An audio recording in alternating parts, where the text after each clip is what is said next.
Ladies and gentlemen, welcome to a media conference convened by the governing Jamaica Labour Party. It's 5.5 minutes after 1 o'clock on today, September 4, 2025. We'll have a few contributions from members at the head table, beginning with Dr. Christopher Tufton, our campaign chairman.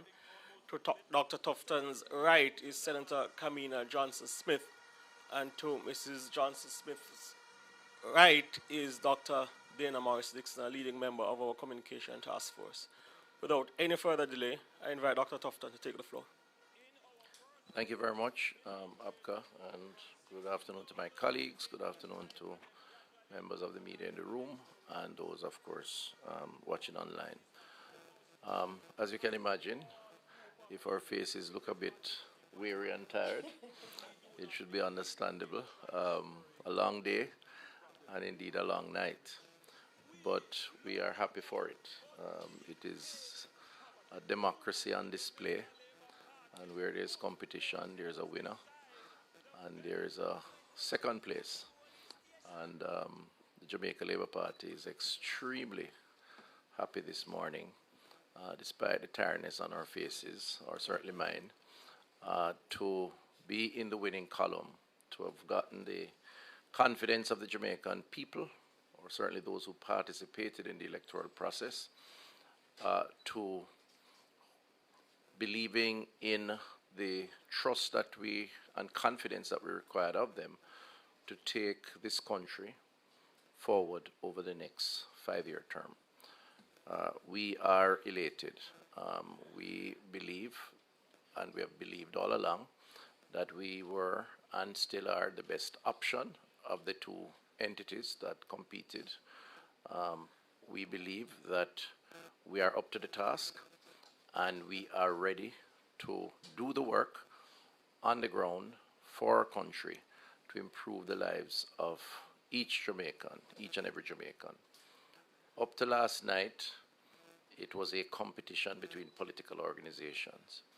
Today, it is a government that is committed to all of Jamaican, every single Jamaican, wherever you are, whatever interests you represent.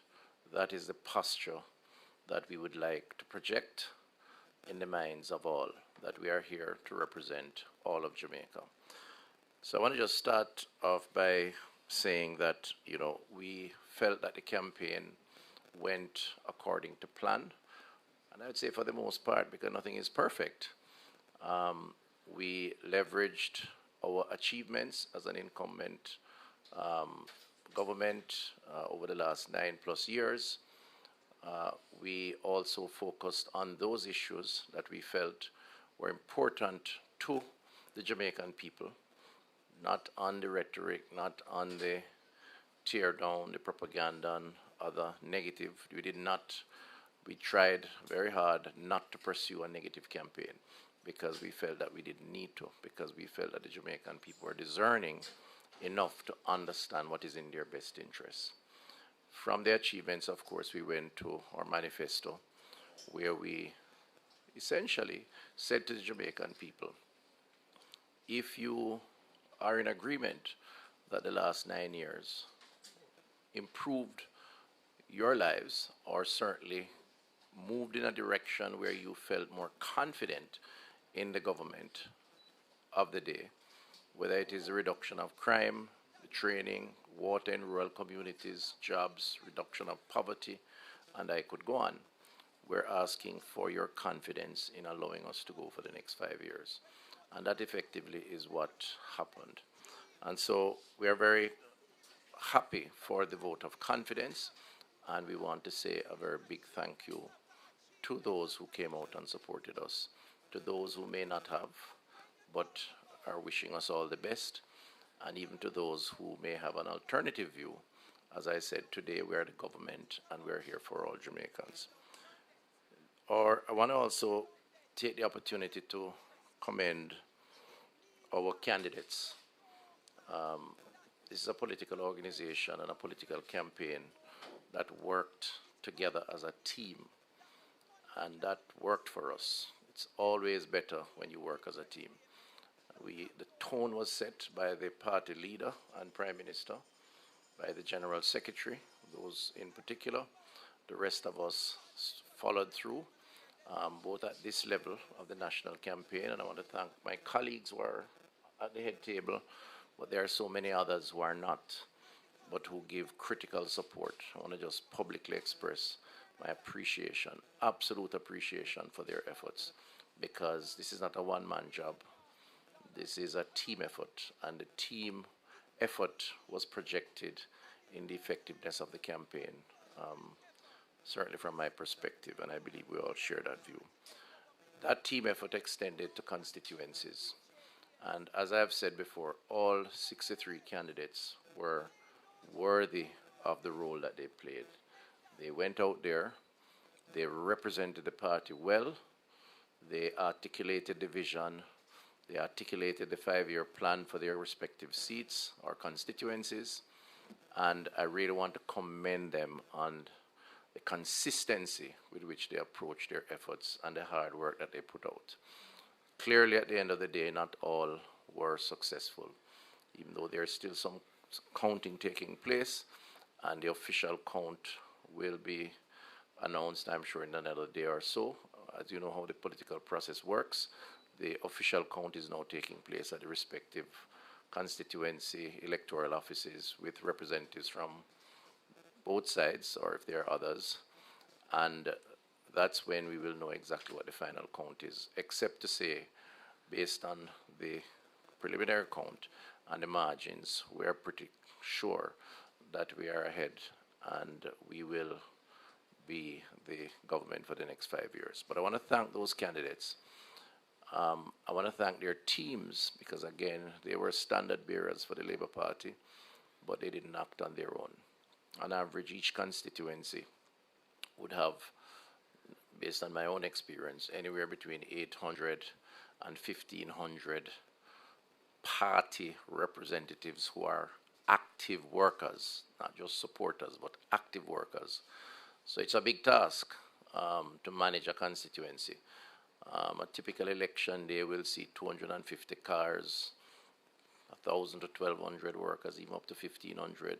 Breakfast and lunch being served on time, moving 8,000, 10,000 voters. It's a logistics exercise, and a candidate is just one moving part in that overarching logistics of messaging, of movement, of just treating people the way they ought to be treated while encouraging them to come out and vote. And so I really want to just say a big thank you to the army of Labour Party supporters throughout the country at constituency level who really made this Jamaica Labour Party victorious at the end of the day. As I've said earlier, there are some official counting is taking place, and I'm sure you will get more information on what those results look like. There are some close seats based on the initial count, and that's a process that we will allow to play out. Some of those may move on to even further levels, magisterial recounts and so on. That's a process that our democracy allows for, and we will allow that to play out, and we'll watch that process carefully and keep you informed. There were a couple of things too that I think over time a conversation will take place around. We're not going to make it an issue at this point, but we do believe that the activities on the day itself, certainly in the early hours of the day, was slow, the process of voting, and we did get the complaints, persons leaving, having to come back, some may not have in some instances. How the process works, of course, is that we have our representatives at the level of the Electoral Commission, Mr. Andre Franklin and Senator Tom Finson, and they will represent the voice of the Jamaica Labour Party, and of course they consult with us, and that process I think will play out. But to the extent that our democracy functions based on the efficiency of an electoral process, I think it's always good to have a conversation, a review in immediate aftermath of an event such as a general election or any election for that matter. And I do believe that a conversation is required. We believe in the process. We think the process is fair, but we want the process to be as efficient as possible. And I just mentioned that as an important issue. I will close my comments by saying that we will continue to try harder to work for the people of Jamaica. We know that many have benefited from our stewardship in the last 9 years. And the plans that we have, we intend to stay committed to those plans going forward over the next 5 years. But we also are aware that some Jamaicans may have a view and expectations, and that's fine. In a campaign, you say what you have done and you explain what you intend to do. And I just want to reassure the Jamaican people that we will approach governance in humility, with respect for everyone, and to ensure that we collaborate as much as possible to give the best representation for all Jamaicans. And in the coming weeks and months, as the Prime Minister determines who forms his cabinet, which is his prerogative, he will, I am sure, set the tone for the next 5 years. He started that last night, and I have no doubt that the approach will be in keeping with representing all of Jamaica. And we say to those who may not have participated in the process or who may have an alternative view, as a government, we're here for everyone, and that's the tone that we would like to set at this stage. So thanks again, and I'll hand back now to the chairman. Thank you, Chris. We are really interested in hearing your questions and supplying answers. But before we do that, we'll invite Kamina Johnson-Smith for a few comments on the outcome of general election number 19 since universal adult suffrage. And Mrs. Johnson-Smith will be followed by Dr. Dana Morris-Dixon for a few brief comments. Kamina. Thank you so much, Chair. Good afternoon to everyone once more. Afternoon to everyone joining us here today in the room, and those of you joining us online. Those of you joining us from overseas, I really want to say a very big thank you. I want to start on a note of gratitude, a note of appreciation, a note of thanks to each and everyone who has followed this campaign, who has been engaged, who has visited our website, who has asked questions, who engaged and tired out poor Bella with all your very pointed and important questions that she was only too happy to answer for you. We want to expressly thank bloggers who had an even deeper and more passionate engagement with the Jamaican political process and with the Jamaica Labour Party than we have had in previous years. We want to celebrate them and to thank you for all that you do in helping to spread the message and to help ensure that the widest number of people understand and share the vision, understand the achievements, and have the facts which allow them to take a decision on the day or to even think about how they engage in the political process going forward.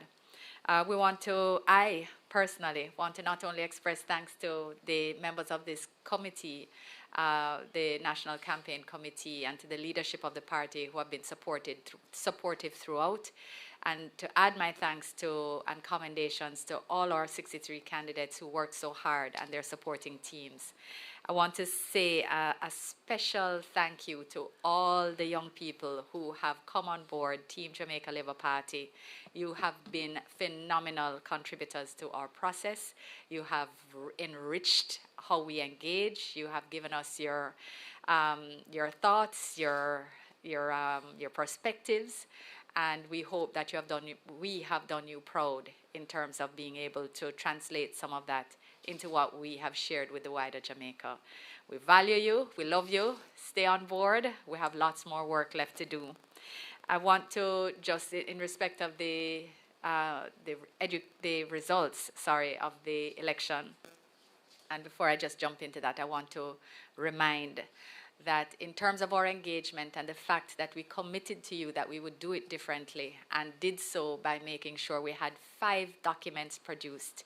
We had our record of achievements, we had our achievements by ministry, we had our manifesto, I Choose Jamaica, the next chapter, we had our 100 highlights, the next chapter, and we had our education manifesto. Again, all paying due respect and regard to how people want to engage with information. We had our interactive map on the website that allows you to go through and see all the infrastructural developments that have been taking place and make inquiries. And this is particularly useful for people overseas who hear things but don't know what's happening in terms of major changes in Jamaica. And I want to share with you that we've had more than 70,000, close to above 70,000 views of our documents. People continue to engage with the map and with the documents themselves, in addition to thousands of downloads. And this is, I think we had close to 50,000 views of Prime Minister's message, his final message on the website. And we want to encourage you to continue to visit the website. The information is still there, still accessible, because remember, those of you who haven't registered to vote, it may be time, when you look at what we've put forward and what we plan to do, for you to think about being in a position to take that decision and to take that action in 5 years' time when the next election comes around. And this is part of our desire to enrich and engage and widen the democratic process. We know people speak about voter apathy, and we believe firmly that it will only change with intentional behavior, and we continue and promise that we will continue to work on that and to think of more ways in which we can hear from you on how you think we can do this better. I wanted to just share in respect of the election results, as alluded to by the chair, there are some seats that we'll be looking at more closely. Clearly, Central Kingston and Southeast St. Mary won and lost by 12 and 11 votes based on the preliminary. We'll be looking at those counts very closely. We're looking also at seats such as Portland Eastern and St. James Southern in respect of the results which perhaps were unanticipated in respect of the numbers that we had, and therefore we believe need to be looked at more closely as we go through what is a part of the democratic process. We're quite confident, however, that the 34 seats which the Jamaica Labour Party won, we won them outright, and therefore they are unlikely to shift. And we therefore are in a mode of looking at what can be added as opposed to moving any other direction. So again, we're approaching with all humility, with all respect, and with all reverence for our democratic process, which we celebrate entirely, and ensuring that we continue to share the information about the realities of the work here in Jamaica, the fact that we enter this third term with the lowest poverty rate in the history of Jamaica, with the lowest unemployment rate in the history of Jamaica, with a debt to GDP ratio which has cut by more than 50% over the last administration, providing work a base, a foundation for us to do even more. We continue to work at a record reduction in murders, having entered at 43% reduction. We are not satisfied with any of these statistics. We want to ensure that we do more for you, and we're committed and energized to do so. You'll not find an administration of complacency in us. You will not find an administration of arrogance in us. What you will find is a committed team that is looking forward to doing more in a real sense. So we look forward to the questions that come to us after, and again, look forward to engaging with all of you in different ways and to hearing more from you as we continue to serve you as your government. Thank you. Mr. Chairman? Thank you, Kamina. Dr. Morris Dixon.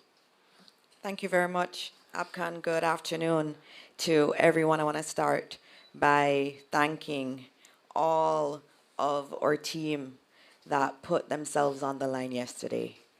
All 63 of them, I want to say thank you to you.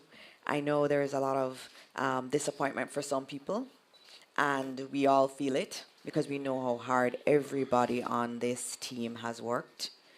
I also want to thank the team that's up here, the campaign team led by Dr. Tufton.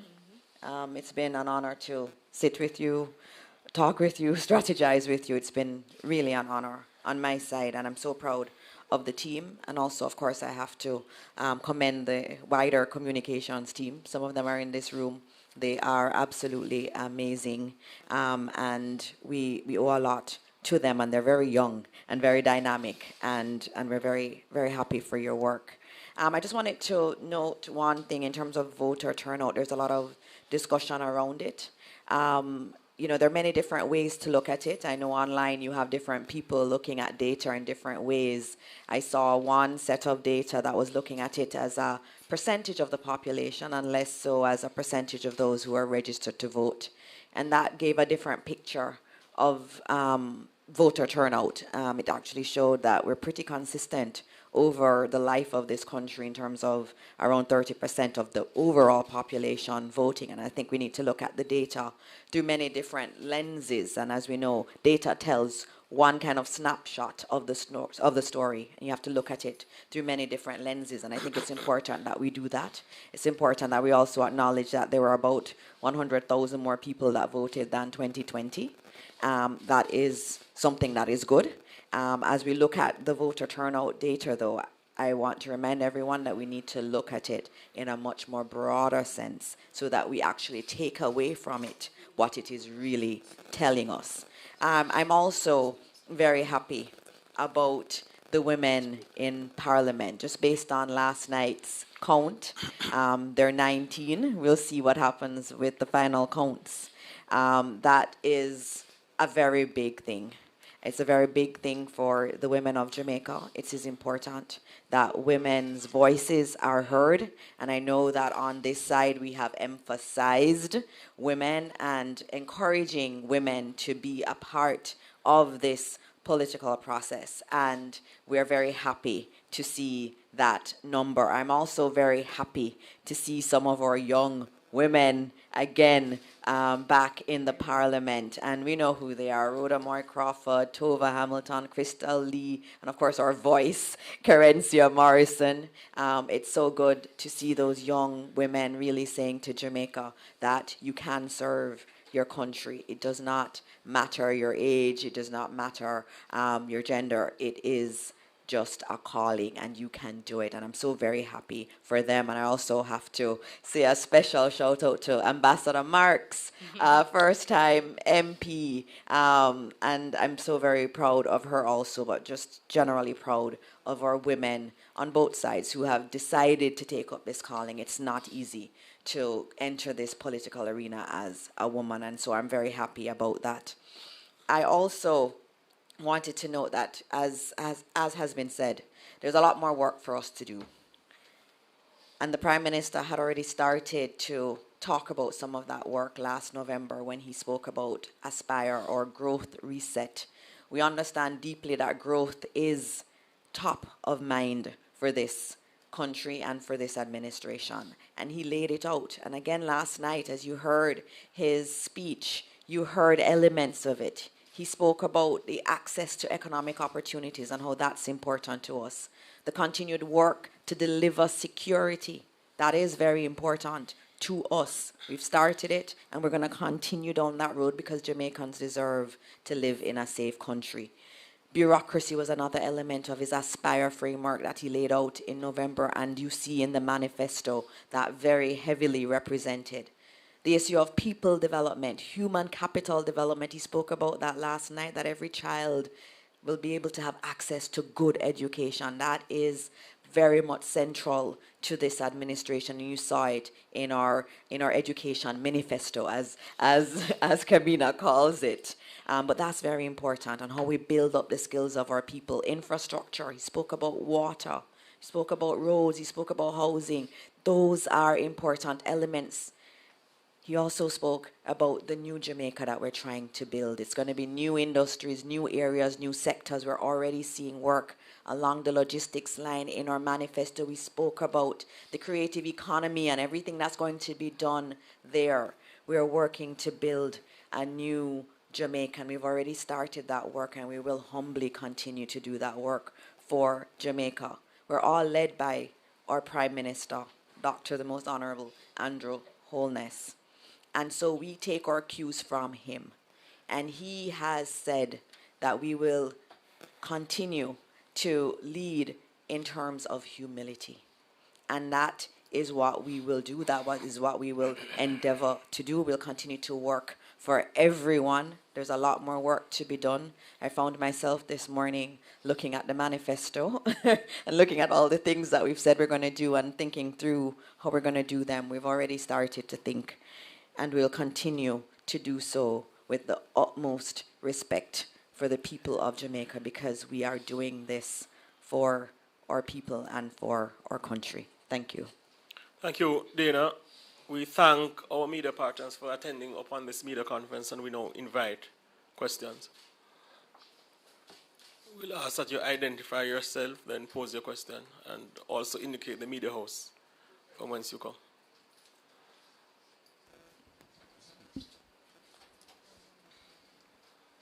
Raymond Morrison from CVM News. How will the JLP ensure transparency and accountability during the new term to avoid political scandals and corruption concerns?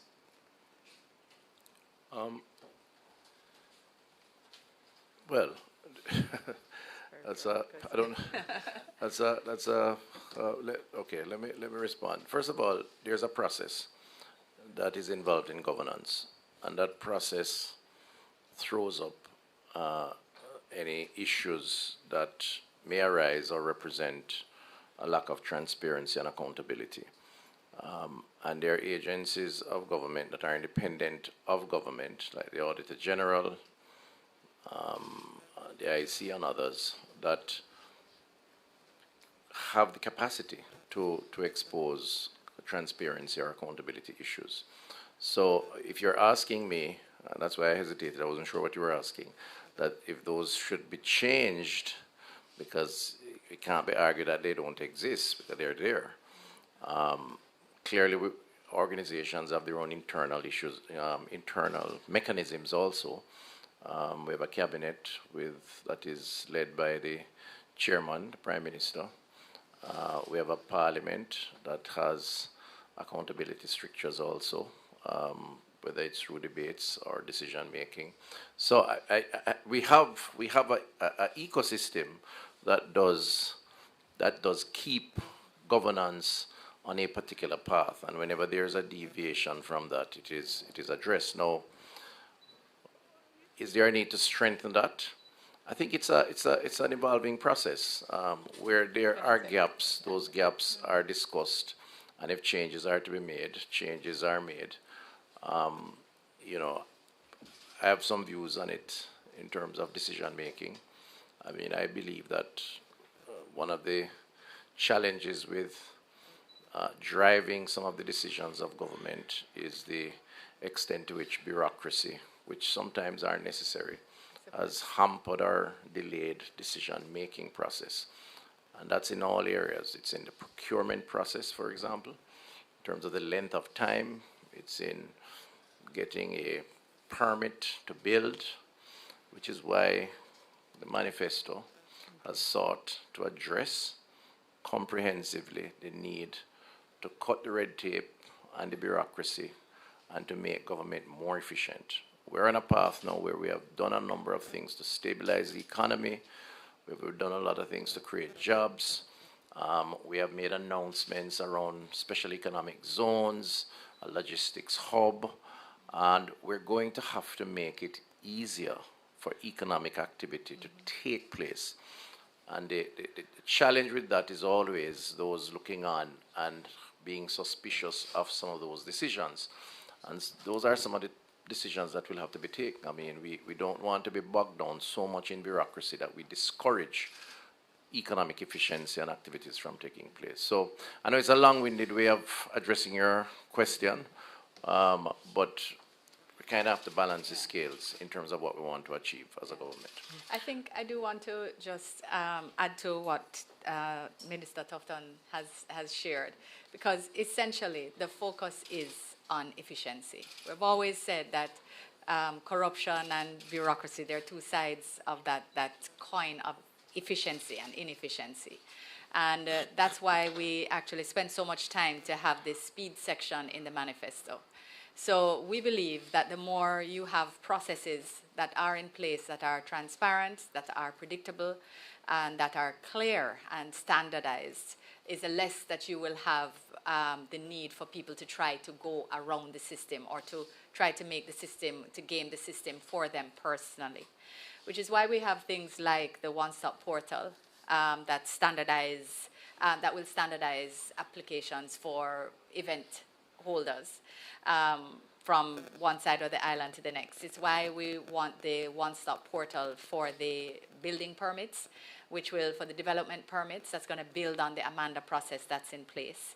It's why we're proposing also the procurement tracker that's going to expand transparency within the granting of contracts, the value of contracts, and that whole process, because we think the more that people are able to access, and we've started that information is the more trust that you can build in the system, that it's working in a way that creates value for money.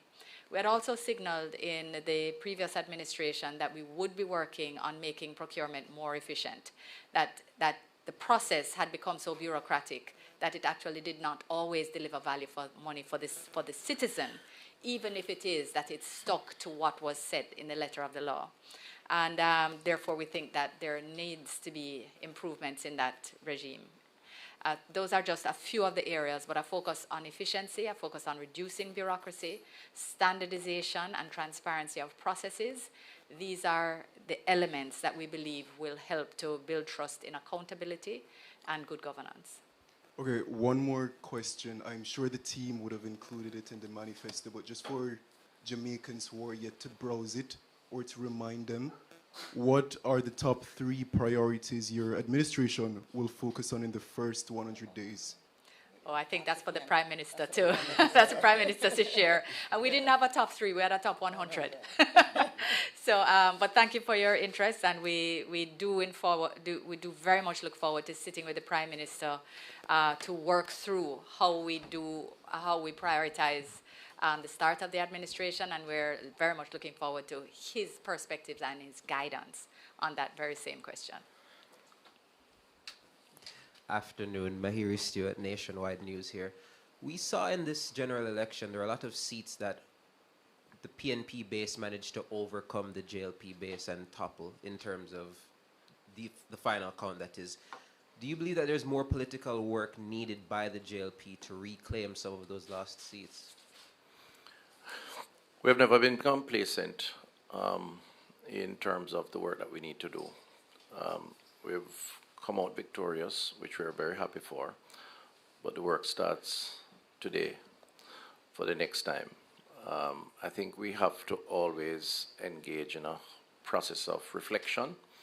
This is the most important political exercise in our democracy. It happens once every 5 years or thereabouts. After every event, there's a almost default mode of assessment of the results, determining where we are, what we did well, what we didn't do so well. And all of that is around how we connect with the people on the ground, the Jamaican people. So there is no room for complacency.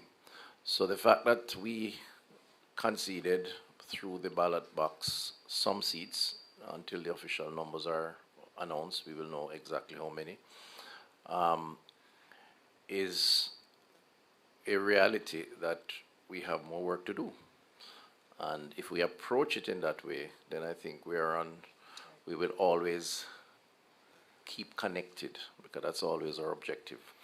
And so nothing is going to be taken for granted. There are some traditional seats that have been based on historical voter pattern that have been more supportive of one party over the next, the PNP in this case, based on your question.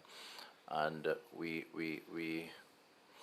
understand the challenges with those seats, and we approach them in a way to give a voice to what we represent, what we have done, what we plan to do. But everybody has their democratic right to express themselves, and we just have to keep prodding at it. So that's my response.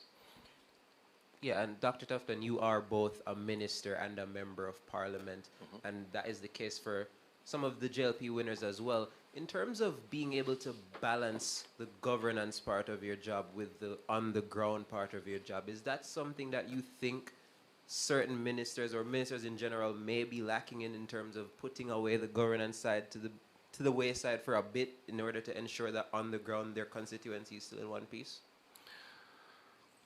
It's a lot of work, and I think we have to face that reality.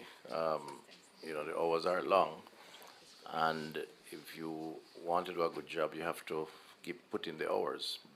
You work with a team, so it's not a one-man event.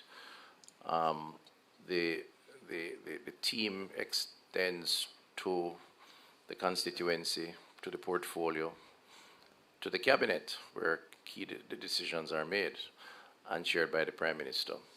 The truth is that the system works to the extent that the confidence in you is renewed at the end of a 5-year period. To the extent that it is not, then it's cause for recalibration. So if we were to use that assumption, then I would say that in this instance, the judgment and the capacity that has been applied to governance, led by the Prime Minister and to the rest of us as cabinet members, have earned us a renewal of that mandate. And to the extent that it did not, then we would be having a different kind of conversation here this morning. So yeah, I think we have to support each other, but it has to be looked at not in isolation as individuals. It has to be looked at from a team perspective. And I could not survive if I had to do all the things on my own. Sometimes I'm just the guy in front of the camera. The people behind me or beside me are the ones who do most of the work. So the capacity is really how you manage that process. And I think our ministers have done very well. I really do. And I think the cabinet has done well. And the Book of Achievements points that out very clearly. So that's the way the democracy works. The alternative to that is totalitarianism. And that's a lot more expensive and deleterious to the Jamaican people. I guess this next question is kind of a two-parter, so I'll go with the first one and then we'll segue into the next. But question to You're surprised the chairman don't tell you that you're asking too many questions. Go ahead. Well, question to Abka, I guess this pertains to Dr. Morris Dixon as well. As fresh faces in the political scene, you've been a part of this. So a question to Abka, Dr. Morris Dixon, and Senator Johnson Smith. As fresh faces, as newcomers to the political arena, you've gone through this first general election, and you've come out on top, basically. In terms of the experience, how would you gauge it as a newcomer and as probably a younger politician coming into the fray? I think it has been a good experience, and from the perspective of the Jamaica Labour Party team, I'm proud of the quality of the campaign that we have run under the leadership of Dr. Holness, our party chairman, Montague, our general secretary, Dr. Horace Chang, and our campaign chairman, Dr. Tufton. We focused on putting in place policies which benefit the people of Jamaica, outlining our track record of performance and acts of care on behalf of the people of Jamaica, and a firm commitment to do more. I believe the Jamaica Labour Party has set a new standard in terms of political campaigning for election or re-election, and I'm proud to be part of a team that oversaw and executed such a fantastic campaign. I was a bit disappointed, I should say, by what came from the opposition in terms of the institutionalized spreading of misinformation from the bloggers and to the highest level of their party, where it almost appeared as if lying from the political platform was something commonplace and something tolerated. I mean, up until the last day of the campaign, well, not of the campaign, on general election day, the bloggers were circulating false information, lies about the Prime Minister and the Jamaica Labour Party leader. I believe that sort of mendacity, which was promulgated from the platform of the PNP during their campaign, backfired on them, because Jamaicans are discerning people, and I'm of the view that the people of Jamaica assessed the deceptiveness which came from the platform of the PNP and voted against it. And it almost appeared to be so chronic, the fallacy, the deceptiveness from the opposition's platform, that they'd lie so often. Just before the election, a senior member of their party did the rounds on social media, speaking to bloggers, spreading false information about senior members of the Jamaica Labour Party. I'd hope, for the sake of our democracy and the well-being of our society, that the future leadership of the PNP will not countenance that sort of misleading, egregious, and deceptive conduct which appears to be tolerated under the Mark Golding-led PNP. So while I was very happy with the quality and the standard of the campaign that the Jamaica Labour Party pursued, I was particularly disappointed by the campaign of the opposition, the vitriol, the lies, which got to a point where they'd lie so much that they'd lie about people lying on them. Quite a disgrace, but I'd hope that they'd assess their conduct, do some introspection, and as I said, I'm hopeful that the future leadership of the PNP will not conduct themselves in that manner. Thanks for that question, Mahiri. I came into this arena because the Prime Minister asked me. And I really did like the vision that he had laid out for the country. And so for me, it was an opportunity to serve the country and to be a part of creating a Jamaica that I always thought was possible, but that I finally found articulated by Dr. Holness. And it's been very much an awesome experience for me to be a part of a historic third term campaign. This is very, very difficult. Third terms are really, really hard. And this campaign was hard. It was not easy in any way. But the Prime Minister did set the groundwork, and that's why I'm even more proud to be a part of this, because he said, you know, this is going to be a clean campaign. We're going to campaign on our achievements. And, you know, there are some people who would say, you know, you can't really campaign on achievements, and that positive campaigns don't work, and that you have to go negative. And our Prime Minister said no. Our Prime Minister said, we are having a clean campaign. We're being positive. We're talking about choosing Jamaica. We're talking about the future that we want to see, and that can inspire people. And so for me today, I'm happy to see that you can run a clean campaign, you can run on your achievements, and that you can be successful.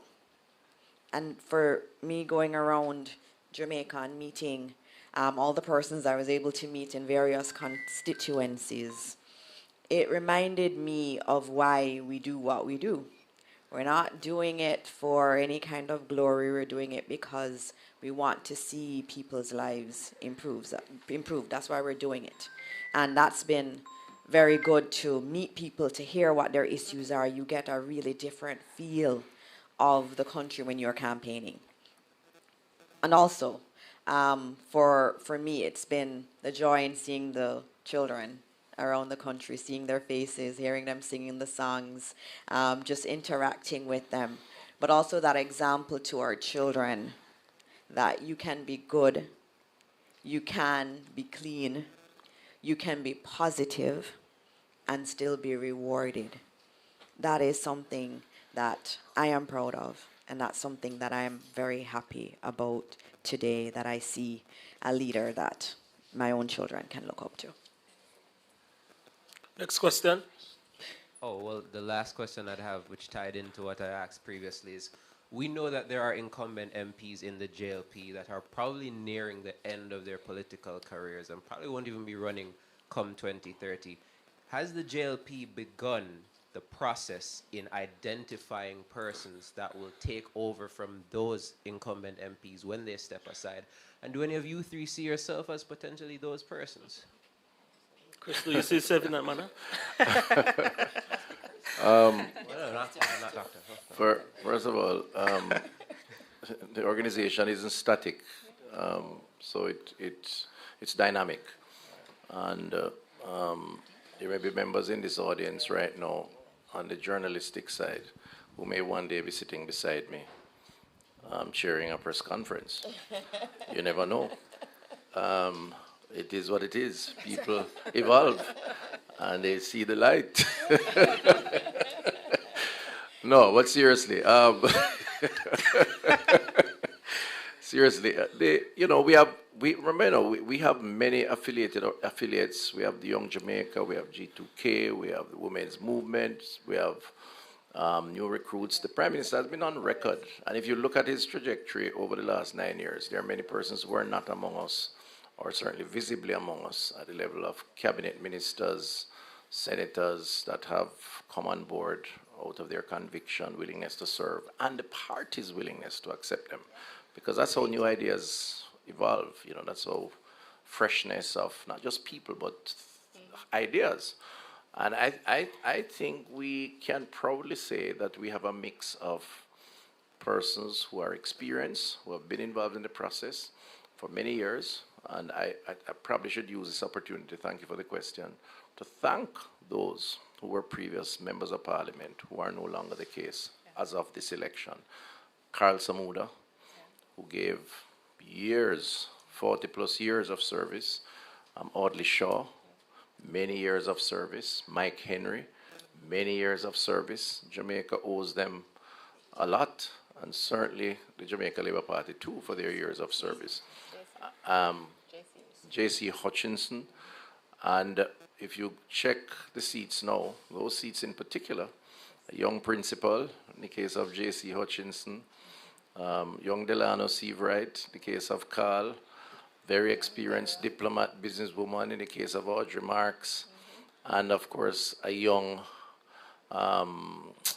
municipal mayor, former mayor Williams. of Williams in Central. So that to me is a demonstration of dynamism. No, I'm not going to predict who will be in anywhere in the next 5 years. Let that process take its course. Suffice to say that it has traditionally taken its course, and we are happy with the process, how it works. Thank you. It's good to hear Chris complimenting Delroy as young. Young or young at heart, how is that? Well, in terms of my consideration of my positioning in the politics, I'm really a function of how best I can serve my party. And again, this is not a politically correct answer. It's how I genuinely feel. When I was in media, I'd hear stories of people tossing around tantrums when, they're asked to serve in particular areas by their party leadership, people in the PNP, that is. I'm not of that culture, but a function of what my party leadership, the Secretariat wants in terms of whatever positive contribution, and I'm willing to consider it. So, that's where I stand. I'm just happy that we've been able to play a part as a team in getting us over the line and securing the third term for the Jamaica Labour Party, because I feel that is absolutely crucial to the future trajectory of Jamaica on a whole. Do we have any further questions? No, we don't. Okay, well, that brings us close to our media conference. Today, again, we want to thank the people of Jamaica for investing in the Jamaica Labour Party, their trust to govern Jamaica over the next few years. This has been a wonderful campaign, an enlightening and rewarding campaign, and we endeavor to serve the people of Jamaica, not disappoint their expectations.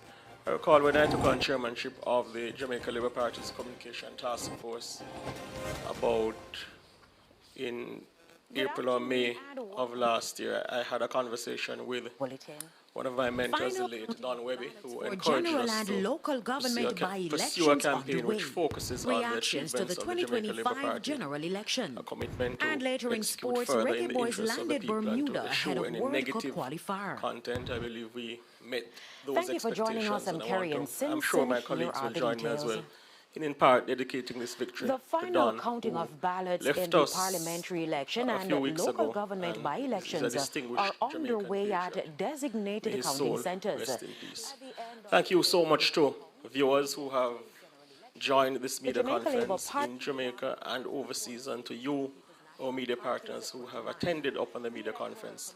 We thank you much for your company, and we look forward to speaking to you and seeing you soon.